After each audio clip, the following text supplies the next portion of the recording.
Hello students, you are most welcome in BIMT YouTube classes and your subject is IBM International Business Management.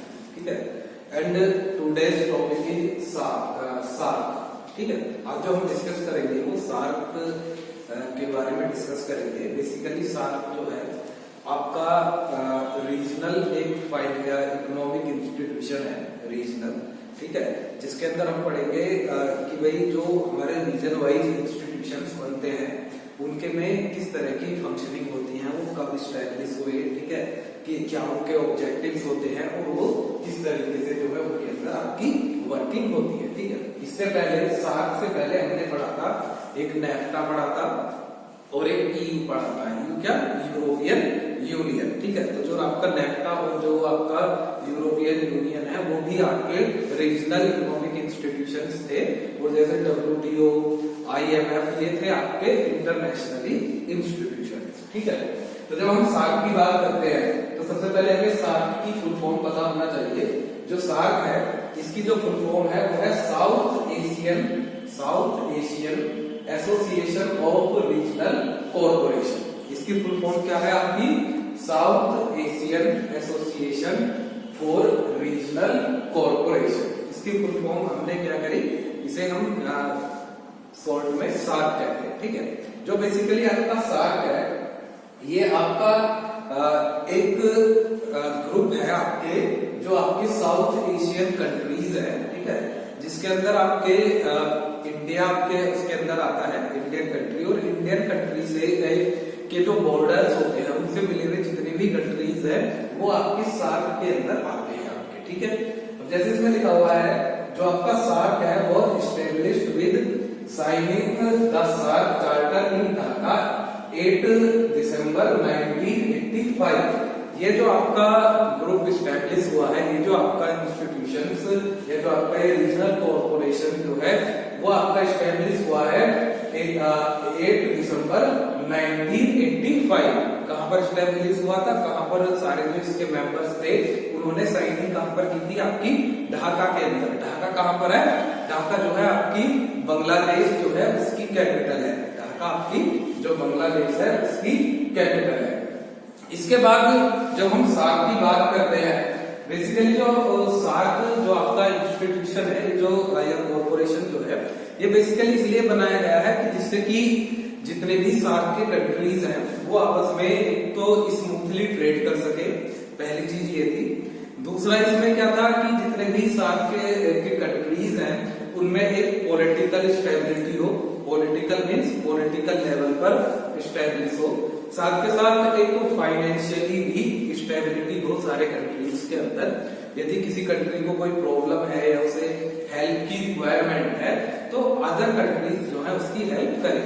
जैसे हम बात करें नेपाल की बात करें तो जब आपका नेपाल के अंदर आपका अर्थक्वेक आया था तो इंडिया ने उसकी काफी हेल्प करी थी, जो आपका नेपाल है. तो बेसिकली जो ये आपका जो रीजनल कॉर्पोरेशन है ये बेसिकली फाउंड इसीलिए हुआ है कि जिससे कि जितने भी इसके मेंबर आपके कंट्रीज हैं उनके बीच में एक पॉलिटिकल स्टेबिलिटी हो, एक आपका इकोनॉमिकल स्टेबिलिटी उनके अंदर रहे, और साथ के साथ फाइनेंशियली भी वो एक दूसरे को सपोर्ट करें. अब जब हम सार्क की बात करते हैं तो हम ये देखते हैं कि भाई आपके सार्क के अंदर आपके कौन कौन से कंट्रीज हैं. ठीक है, तो सार्क के अंदर जो आपके यहाँ कंट्रीज हैं आपका बांग्लादेश है. ठीक है, भूटान है, आपका इंडिया है, मालदीव है, आपका नेपाल है और पाकिस्तान है, और आपका लास्ट में क्या है? आपका श्रीलंका. ठीक है, तो मैंने आपको स्टार्टिंग में बताया था ये बेसिकली वही कंट्रीज हैं जो इंडियन बॉर्डर से लगते हैं, और इंडिया के जो बॉर्डर है उनसे इनके बॉर्डर्स आपके मिलते हैं. चाहे हम बात करें बांग्लादेश भी भारत से मिलता है, भूटान भी भारत से मिलता है, इंडिया तो यही आपका. ठीक है, मालदीव भी, नेपाल भी, पाकिस्तान भी और आपका श्रीलंका भी. तो अब इसमें क्या होता है कि जब हम सार्क की बात करते हैं तो यहाँ पर ईयरली आपकी मीटिंग्स होती हैं. जो मीटिंग्स होंगी वो फाइनेंस जो मिनिस्टर्स होंगे उनके बीच में भी एनुअल मीटिंग होती है. आपके जो डिफेंस मिनिस्टर होते हैं उनके बीच में भी आपकी एनुअल मीटिंग होती है. और जो इन कंट्री के पर्टिकुलर आपके हेड ऑफ कंट्री होते हैं, जैसे कई पर आपका प्राइम मिनिस्टर है, कहीं पर आपका प्रेसिडेंट है, तो उनकी भी यहाँ पर एनुअली मीटिंग होती है। तो मीटिंग का मेन मोटिव आपका यही होता है कि भाई किस तरीके से हम सारी चीजों को मैनेज करके चले, जिससे कि जो आपसी रिलेशंस हैं, जो सार्क के कंट्रीज हैं उनके बीच में, वो भी आपके स्ट्रॉन्ग हो और आपस में कोई ऐसी कोई प्रॉब्लम ना हो। अब हम लोग बात करते हैं सार्क का जो हेडक्वार्टर है या सेक्रेटरीट है वो आपका काठमांडू नेपाल में है, ठीक है। स्टैब्लिश ये बेशक ढाका में हुआ है, लेकिन इसका जो हेडक्वार्टर है सार्क का वो काठमांडू नेपाल के अंदर है। काठमांडू नेपाल मीन्स कि जो काठमांडू है वो आपकी नेपाल की आपकी कैपिटल है, ठीक है। अब इसके बाद हम डिस्कस करते हैं कि भाई एरिया ऑफ कोऑपरेशन, ठीक है। जो हमने इस रीजनल कोऑपरेशन की बात करते हैं कि भैया रीजनल कोऑपरेशन इस्टेब्लिश किया गया, इसलिए किया गया, ठीक है। इतने इतने कंट्रीज इसके अंदर है मेन का, और दूसरा क्या कि इसका हेडक्वार्टर आपके काठमांडू नेपाल में है, और आपका ये सबसे पहले साइन कहाँ पर हुआ था, आपका ढाका के अंदर, जितने भी आपके मेंबर्स कंट्री थे। तो एरिया ऑफ कोऑपरेशन की जब हम बात करते हैं इसके अंदर, तो सबसे पहला है कि human resource development and tourism, कि भाई ह्यूमन रिसोर्स डेवलपमेंट हो मीन्स कि जितने भी एम्प्लॉइज हैं, चाहे वो किसी भी कंट्री के अंदर वर्क कर रहे हैं, ठीक है, ह्यूमन रिसोर्स जो है उनका डेवलपमेंट हो, और दूसरा क्या कि जो आपका टूरिज्म है उसके ऊपर भी मेन फोकस किया जाए कि भाई जो आपके सारे कंट्रीज है एक इस कंट्री से उस कंट्री में जाए, उस कंट्री से इस कंट्री में आए, जिससे कि क्या आपका टूरिज्म जो है वहां पर टूरिज्म का एक्सपेंशन हो और आपका टूरिज्म सेक्टर वहां पर ग्रोथ करे, ठीक है। सेकंड वन जो है इसमें इसका वो है आपका एग्रीकल्चर एंड रूरल डेवलपमेंट। दूसरा क्या है कि भाई एग्रीकल्चर के ऊपर भी फोकस किया जाए, और साथ के साथ क्या है जो रूरल डेवलपमेंट होता है, जो ग्रामीण इलाके होते हैं, हम यदि बात करें चाहे पाकिस्तान की बात करें, चाहे इंडिया की बात करें, चाहे आप नेपाल की बात करें, या और इसके अंदर कंट्रीज की बात करें, तो यहाँ पर आपके रूरल एरिया बहुत ज्यादा है इन कंट्रीज के अंदर। तो इनका एक मेन मोटिव क्या होना है कि भाई यदि हमें ओवरऑल अपने कंट्री को डेवलप करके चलना है, तो हमें जो यहाँ के रूरल एरियाज हैं उन्हें भी डेवलप करके चलना होगा, क्योंकि उनके बिना जो है हम आगे चीजों को डेवलप नहीं कर पाएंगे। इसके बाद है environment, natural disaster and biotechnology. एक फोकस क्या कि भाई एनवायरमेंट किस तरीके से प्रोटेक्ट करें हम सारे कंट्रीज, अपने अपने कंट्रीज का जो भी कोई नेचुरल डिजास्टर हो, क्योंकि इन कंट्रीज के अंदर आपकी सुनामी भी आपकी आती है, आपका अर्थक्वेक भी आपका आता है, आपका साइक्लोन भी आता है। तो किस तरीके से कुछ हम ऐसा अर्ली वार्निंग सिस्टम डेवलप करें जिससे कि क्या हमें पहले से ही चीजों का पता चल जाए कि भाई साइक्लोन आने वाला है या आपकी सुनामी आने वाली है, ठीक है। साथ के साथ कि भाई बायोटेक्नोलॉजी के ऊपर भी फोकस किया जाए, बायोटेक्नोलॉजी के ऊपर भी सहयोग किया जाए, एक दूसरे कंट्री को कोऑपरेशन किया जाए, ठीक है। उसके बाद है इकोनॉमिक ट्रेड एंड फाइनेंस।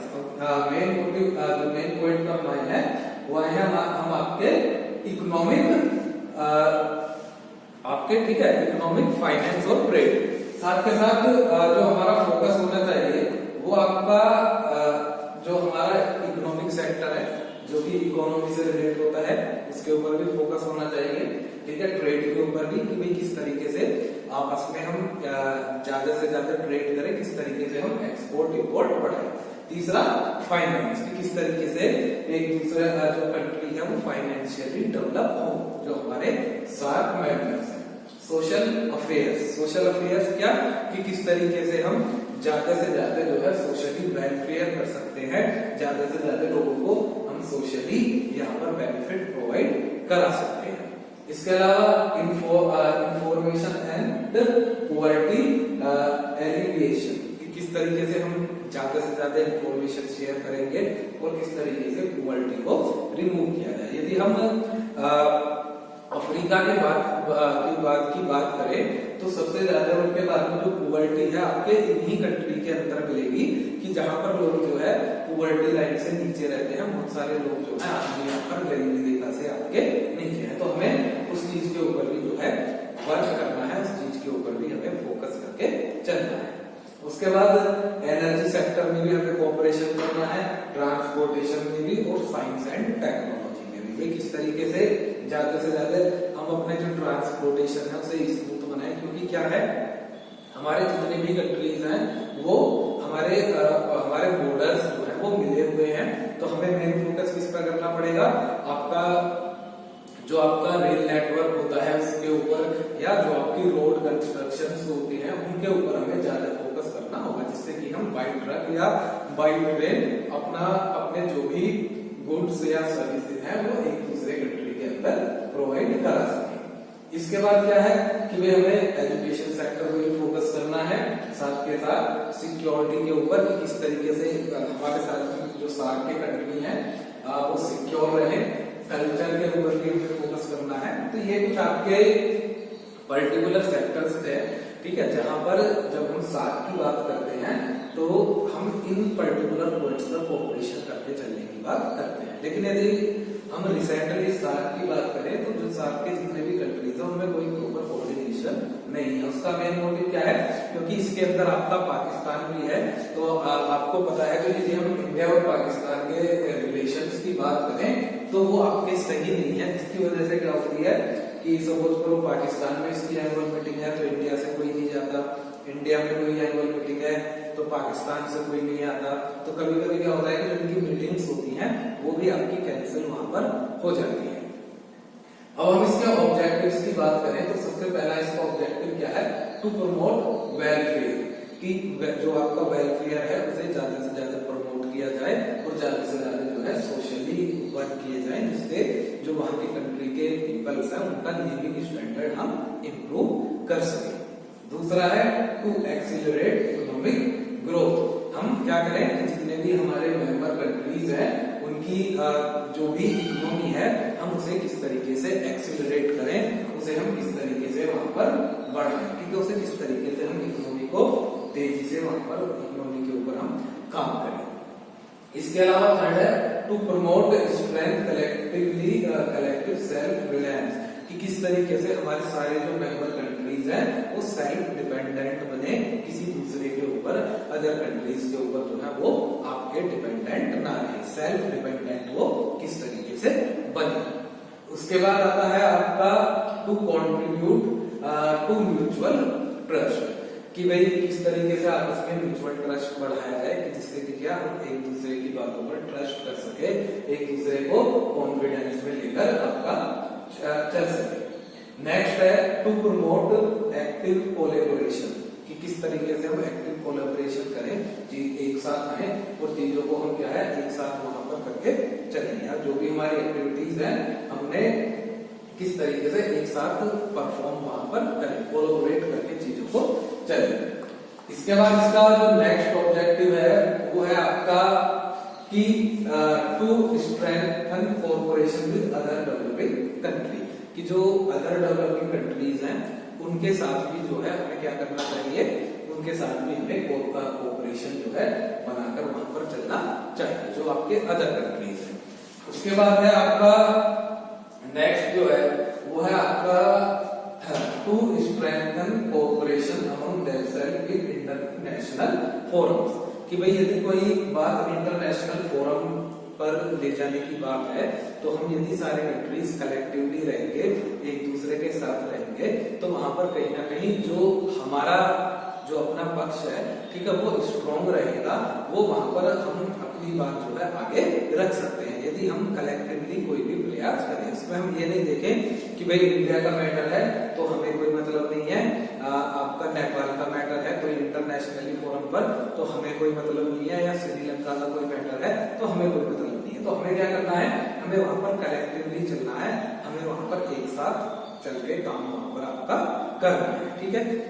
अब उसके बाद अब हम बात करते हैं कि भाई इसके कुछ चैलेंजेस हैं आपके, यदि हम उस की बात करें कुछ चैलेंजेस हैं। पहला है कि लो फ्रीक्वेंसी ऑफ मीटिंग, वही बात जो मैंने आपको बताई थी कि कोई पक्का नहीं है, कभी भी जो है ये कंट्री आपस में जो इनके बीच में मीटिंग्स होनी होती हैं वो उन्हें कैंसिल करके बैठ जाते हैं कि होनी मीटिंग है कि उसमें से नहीं गए, वो 2 कंट्री में गए, अब उन कंट्रीज में हुई तो अदर 2 कंट्रीज नहीं हुए। तो एक मेन चैलेंज है कि भाई इस चैलेंज को हम किस तरीके से दूर करें, इस चैलेंज को किस तरीके से हम रिमूव करें। Broad area of cooperation leads to diversification of energy and resources. Main जो कोऑपरेशन या मारामारी है वो यहाँ पर एनर्जी सेक्टर में है, वो जो आपके रिसोर्सेज हैं उनके ऊपर ज्यादा फोकस किया जा रहा है। जबकि हमने जब इसे एस्टैब्लिश किया था तो हमने ऊपर पढ़ा था कि हमें किन किन सेक्टर में कोऑपरेशन करके चलना है, वो चीजें कहीं ना कहीं यहाँ से नेग्लेक्ट हुई है। इसके बाद है कि limitation in sector. Limitation in sector क्या है? ये सेक्टर बेसिकली एक फ्री ट्रेड एग्रीमेंट है जो कि वो भी आपका सही से काम नहीं कर रहा। जैसे इंडिया पाकिस्तान है तो वो तो आपका सारा उन्होंने बंद दिया, तो फ्री ट्रेड की आपकी यहाँ कहां से बात आ गई, कोई मतलब नहीं। और लास्ट वन है इसमें आपका इंडो पाक रिलेशन। इसका जो ये आपका सार्क है, इसका मेनली कि ये सही से वर्किंग नहीं कर पा रहा, इसका सबसे मेन रीजन क्या है? आपका इंडिया एंड पाक, इंडो एंड पाक रिलेशन। क्योंकि दोनों कंट्रीज हैं, दोनों के बीच में कोई प्रॉपर रिलेशंस नहीं है। और यदि हम बात करें ये सार्क के जितने भी कंट्रीज हैं तो इसमें इंडिया और पाकिस्तान ही मेन है, बड़े कंट्रीज हैं दोनों, बाकी इनके कंपैरिजन में छोटे हैं। तो क्या है, इन दोनों कंट्रीज के बीच में ही रिलेशन अच्छे नहीं है। तो उस केस में क्या हो रहा है कि ना तो एनुअल मीटिंग सही से हो पा रही है सार्क के अंदर, और ना ही चीजें आपकी स्मूथली चल पा रही है, जिसकी वजह से जो ये आपका सार्क है, ठीक है, वैसे स्टेब्लिश है, बट यदि हम रिसेंटली या पिछले 1 या 2 साल की बात करें तो ये आपका प्रॉपरली वहां पर नहीं चल रहा है। इसके अंदर प्रॉपरली आपकी रेगुलरली फंक्शनिंग आपकी नहीं हो रही है। ठीक है, थैंक यू।